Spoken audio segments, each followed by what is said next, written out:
दोस्तों नमस्कार। पहले सुबह विकास दुबे का एनकाउंटर कर दिया गया। वही विकास वही विकास दुबे जिसने पिछले दिनों 8 पुलिसकर्मियों की हत्या की थी। कानपुर में उसको गिरफ्तार करने गए टीम के ऊपर उसने हमला कर दिया था और 8 पुलिसकर्मियों की हत्या कर दी थी।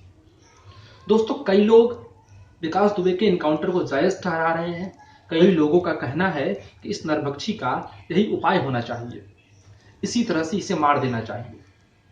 जिस एनकाउंटर से डर से पूरी यूपी पुलिस को चकमा दे करके विकास दुबे उज्जैन निकल गया और वहां उज्जैन में जाकर उसने एमपी पुलिस के सामने आत्मसमर्पण किया,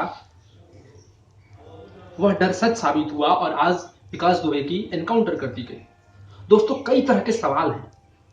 क्या लोकतांत्रिक व्यवस्था में यह सही है? क्या लोकतांत्रिक व्यवस्था में किसी अपराधी को जो गिरफ्तार हो चुका है, वो समर्पण कर चुका है, बिना ट्रायल किए, बिना उससे पूछताछ किए उसको गोली मार दी जाए, उसका एनकाउंटर कर दिया जाए? क्या उन लोगों का पर्दाफाश नहीं होना चाहिए था जो जो विकास दुबे के पीछे खड़े थे, जो खाकी और खादी के लोग, जो नेता और अफसर विकास दुबे को इतने दिनों से सहयोग करते आ रहे हैं, जिनके सहयोग के दम पे वो इतनी खतरनाक से खतरनाक अपराधों का अंजाम देते जा रहा है। दोस्तों, क्या मान लिया जाए कि देश में अब लोकतांत्रिक व्यवस्था नष्ट हो चुकी है? यह मान लिया जाए कि देश में न्यायपालिका की कोई जरूरत नहीं है? जब सरकारों को, जब अफसरों को ऐसा लगेगा, वो एनकाउंटर कर देंगे। ये अलग सवाल है कि उसने कितने अपराध किए थे। ये अलग सवाल है कि उसके साथ कैसा व्यवहार होना चाहिए था। सवाल ये उठता है कि आखिर में विकास दुबे का एनकाउंटर क्यों किया गया? दोस्तों, इसके पीछे की पूरी सच्चाई को समझिए। जिस दिन 8 पुलिसकर्मियों की हत्या हुई, उस दिन ये खबर आई कि विकास दुबे की मुखबरी पुलिस के लोग ही कर रहे थे। कई वर्षों से अपराध की दुनिया में बेखौफ जी रहा विकास दुबे आखिर किनके शाह पे इतने ऊपर तक चला गया था? क्या उन नेताओं का नाम उजागर नहीं होने चाहिए? लेकिन दोस्तों, विकास दुबे का एनकाउंटर करके ये सारे राज दफन कर दिए गए। उन सारे सफेद पोस्ट लोगों का जो पीछे से उसको बैकअप करके अपना काम निकालते थे, जो अपराध की दुनिया में पर्दे के पीछे से सारे काम संचालित करते थे, उनका नाम छुप गया। कई में अपराधी हैं, जो समाज के अपराधी हैं, जो विकास दुबे जैसे लोगों को पनाह देते हैं, उनकी सजा नहीं होनी चाहिए थी?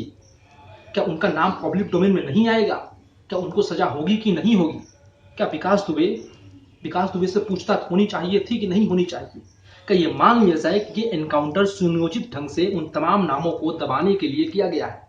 दोस्तों, कई जगह ट्विटर, फेसबुक पे मैंने कई तरह की पोस्ट देखी जो जातीय रूप से, जो विकास दुबे के जातियों का जिक्र करते थे। मैंने कई भी ऐसे पोस्ट देखे जो विकास दुबे के समर्थन में थे। दोस्तों, आज हम और आप कहां खड़े हैं? हम किस लोकतंत्र की बात कर रहे हैं कि हम जात के नाम पे इतने दुर्दांत अपराधी का समर्थन कर रहे हैं? इस हम जात के नाम पर कई लोग तो इसमें खुश हैं कि योगी जी राजपूत हैं, तो राजपूतों ने इस फलाना ब्राह्मण को मार दिया, एनकाउंटर करने वाला यादव जाति का था। इन तमाम जातियों के घालमेल में हम कब तक सिमटे रहेंगे? यह कोई पहली घटना नहीं है। हर बार कोई ना कोई ऐसी घटना होती है और हर वक्त हम आप किसी न किसी पक्ष में जाकर खड़े हो जाते हैं और फिर हम दो लोग, पूरा समाज, पूरा देश दो पक्षों में बंट जाता है।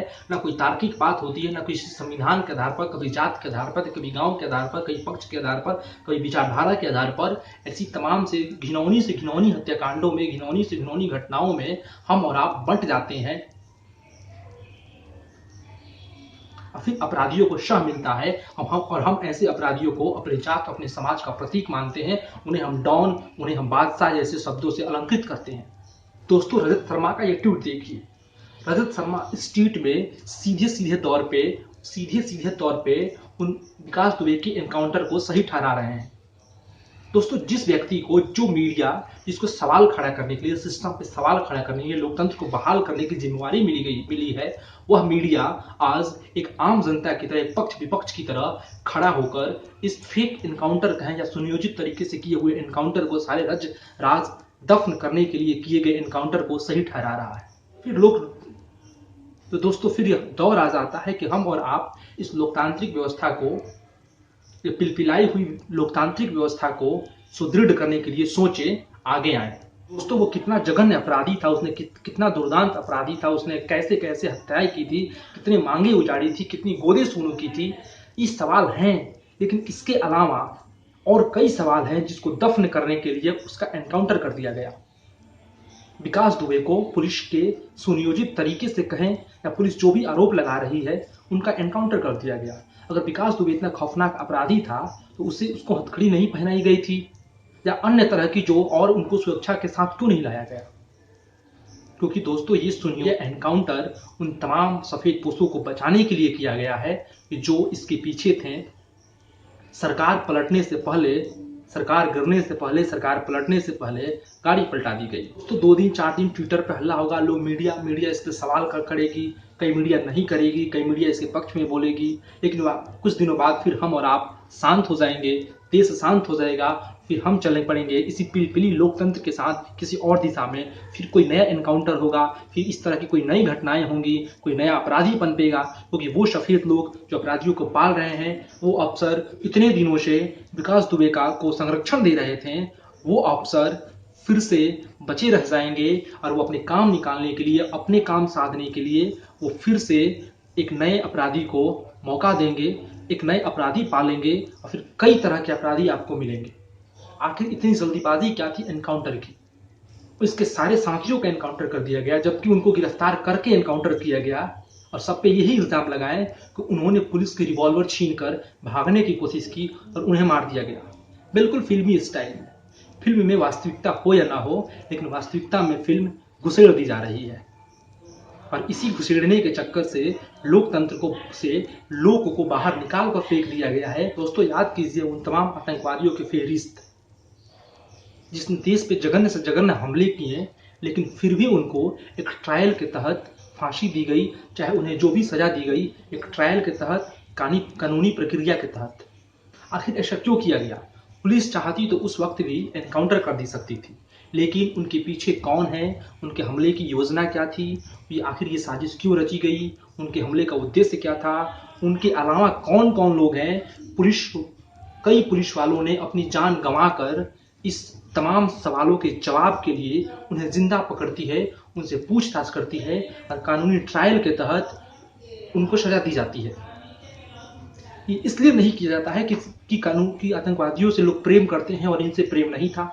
ये इसलिए किया जाता है ताकि देश में लोकतांत्रिक व्यवस्था है, देश में जो कानून है वो ध्वस्त ना हो, देश का जो सिस्टम है वो ध्वस्त ना हो। ये लोग ये भी तर्क दे रहे हैं कि पुलिस वालों को या फिर लोगों को सिस्टम पे भरोसा नहीं था कि कई वर्षों तक लगेगा, वो जेल में बैठेगा, आराम से रहेगा। कितनी देखिए किस दौर पे हम आ गए हैं कि सिस्टम को ही सिस्टम पे भरोसा नहीं है।